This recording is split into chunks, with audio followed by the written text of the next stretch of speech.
Welcome to Instant Cooking.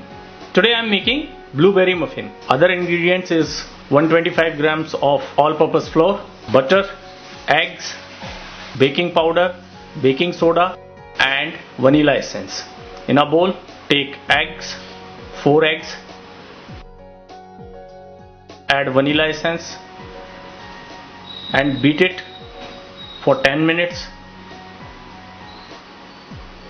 Continuously beat it. Now add blueberry crush. Again beat it.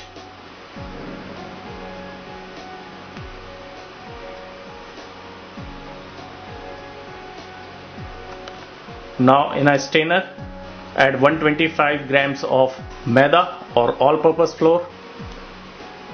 Add half a teaspoon of baking soda, 1 teaspoon of baking powder, 75 grams of castor sugar, and your dry ingredients are ready. Now add 2 teaspoons of your dry ingredient into a wet ingredient.